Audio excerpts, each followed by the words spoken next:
The Detroit Lions head on the road to face the Baltimore Ravens in week 7 of what will be a matchup of a 5-1 team against a 4-2 team. And we got a real sour taste in our mouth from the last time the Detroit Lions played the Baltimore Ravens. We all know the Justin Tucker walk-off field goal NFL record still stands today, as it never should have happened. Should have at least been a Hail Mary attempt. We know about the delay of game that wasn't called. And I think we win this game. But what annoys me about, and I know what you guys might say, what annoys me about people that are outside of this fan base and some inside the fan base as well. It's one thing for the Detroit Lions themselves to say we haven't done anything. They need to be like that. They need to stay hungry. And that's the whole focus of Coach Dan Campbell. But us as fans, we've been through, the Lions players have to block out the history. We embrace the history, and we realize that this team is bad, has been bad, but those same old Lions are gone. In week 2, you guys were screaming same old Lions. I haven't heard one SOL person since. And the next loss will bring them out of the woodwork. But what bothers me about the national media is just as quick as they are to love on us, they dump on us as well. The Detroit Lions are 5-1 and have the best start since, I want to say 2011, somewhere around there. I want to say that was the Jim Schwartz year where we went 5-0, and then we eventually lost to the San Francisco 49ers, who were also 5-0, as the infamous handshake gate. 5-1, and we were a David Montgomery fumble, a Jared Goff pick six, or better clock management away from being 6-0. But the question still remains, are the Detroit Lions a good team? Now, we've gotten used to people saying good team. Some people say great team. Some people are even mentioning Super Bowl with our team, right? But then you have, all we've done is win. And you still have this. Let's check this out. This is a clip from Good Morning Football. And let's listen to what they had to say today, just today, about the Detroit Lions, which is Thursday, the 19th of October. Let's check it out. Depends. I like Baltimore. I think Peter's all over the place. It's a hard place to play. They got guys with skins on the wall. If the Lions lose this game, 31-28, then look, maybe we'll see what's happening. If the only thing that would change my opinion about the Lions is if they had the but game and Goff all of a sudden throws 3 interceptions and they lose by 20 points. I respect Baltimore. I think that Detroit will win. Screw it. I'll break that right now. I'm also curious if Tampa, comes off that loss that they had and they can take care of it. They play Atlanta this weekend. Like if Tampa goes out and says, you know what, they beat the Falcons by 20 points. It was like, all right, so last week's game, really was, because last week, we came into this thing like, what a clash of the Titans, these two division leaders.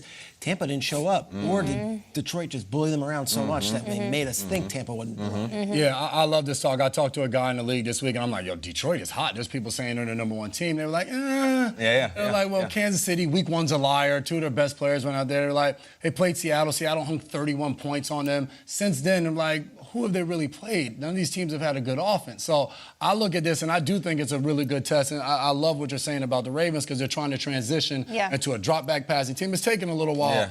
But I think this Baltimore Ravens team may be the best team they played this year, because the team they got in Kansas City in week 1 wasn't the best version of Kansas City. I think this may be the best team. So it's the measuring stick that we have thus far in the season for them. That is the equivalent of what we call moving the goalposts. Moving the goalposts. Every single week, the Detroit Lions have to continue to go out and prove themselves to everyone but us. I don't understand. 1 minute, you love them. 1 minute, they're the best team in the NFL. And the whole segment is, it was too long for me to bring in, but Kyle actually talks about how the Detroit Lions are going to win this game. And this segment was called like the yeah, but, where the Detroit Lions have a yeah, but game. They're 5-1, but they lost to the Ravens. Let me remind you that the Ravens are 4-2. The Ravens lost to some bad teams.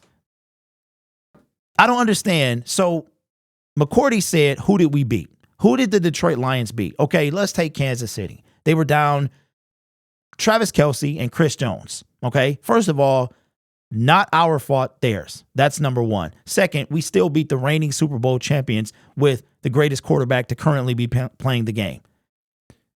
They trying to take that away from us. That wasn't enough. So he said that the Seattle Seahawks put up 31 points on us, or 30. It was 37 points on us.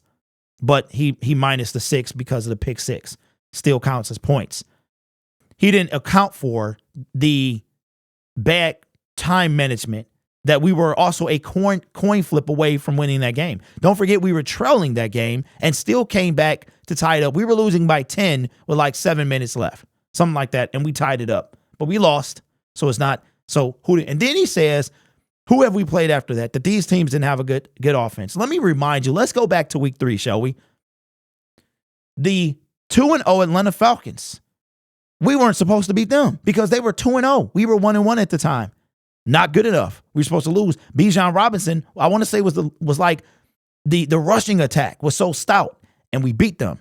Not only did we beat them, we held them to 6 points, and we held Bijan Robinson. They had like a total of 44 something. I think he had 44 yards, somewhere around there, right? Then we go into Green Bay. Wasn't enough that we beat them last year. It wasn't enough that Dan Campbell was 3-1 heading into Green Bay to beat Green Bay. They were talking about Green Bay was going to win the game and that Green Bay is our biggest division threat. We handed it to them. That game was out of control before it even started. The refs let them back in it. Now, let's move to the Carolina Panthers. Okay, a trap game, blah, blah, blah. We should have won that game. We did what we were supposed to do. We mollywopped them. Then on the road against the number 1 blitzing defense in the league, we won, and we won by 14. Our last 4 wins, we've won 4 straight consecutively, because that's what straight means, right? 4 straight wins, and they all have been by 14 points. But the Ravens are now the test. The Ravens are favorite to win this game. This is what I'm talking about, man, about how no matter what happens, no matter what the Detroit Lions do, it's not enough. It's not enough, which is why let's keep doing it. Let's keep winning games. Now, when we beat them, they're going to scoot the goalpost a little further back. So now, we have to do this. Oh, now we can't fall into a trap against the Raiders, who may or may not have their starting quarterback. We cannot. Then we go to the bye week. Oh, we cannot go to SoFi and win a game. The Detroit Lions are 13-3 in their last 16 games. Only the Eagles and Chiefs have a better record than we do. And the Chiefs are 14-2. And guess who's one of the teams that beat them? Oh, yeah, that's right, our team. But, I forgot there's an asterisk by that because they didn't have their 2 best players out there. 2 of their 3 best players were not in the game. But the Super Bowl champions weren't the measuring stick. The Tampa Bay Buccaneers just a couple days ago, Saturday, they were a measuring stick. They had a week off. They've got Mike Evans. They stopped the run. They blitz all the time. And we beat them handily. It was a tough, scrappy game. It's not, I understand these are news segments and things like that, but we get sick of hearing it. We get sick of hearing that. We get sick of them moving the goalposts. And I don't know about you, but our history has nothing to do with this team. The fact that we've never won a playoff game or we haven't won one, we've won one in 60-some years, that doesn't matter to me. It doesn't matter with the now. The now is this Lions team. And unlike stuff that I saw with Jim Caldwell and Matt Patricia after and even before that, the 25, 30 years I've been watching this team, this is a different team. But yet, we can't shake the stigma. They call it scar tissue. That's what they're saying about basically PTSD, right? So that's why I try to get y'all out of the same old Lions, try to get that, shake that, but we can't do this. This team is constant. I drove all the way to Kansas City because I believed that this team could win, and they won, and they stepped up when it counted. And just like that, one loss, and we were going back to SOL. I myself was hollering about the fact that we had no sacks. That was my problem. We had 1 sack. The defensive line had no. And wouldn't you know it, the very next week, we get 7. The week after that. But that's for another video. We're going to talk about that too. So let me know your thoughts about moving the goalposts. It's what they do. Even, and I'm telling you right now, we won the division. Goalposts moved. Well, who did they beat? The Detroit Lions have the second easiest schedule heading into week 7 for the rest of the NFL.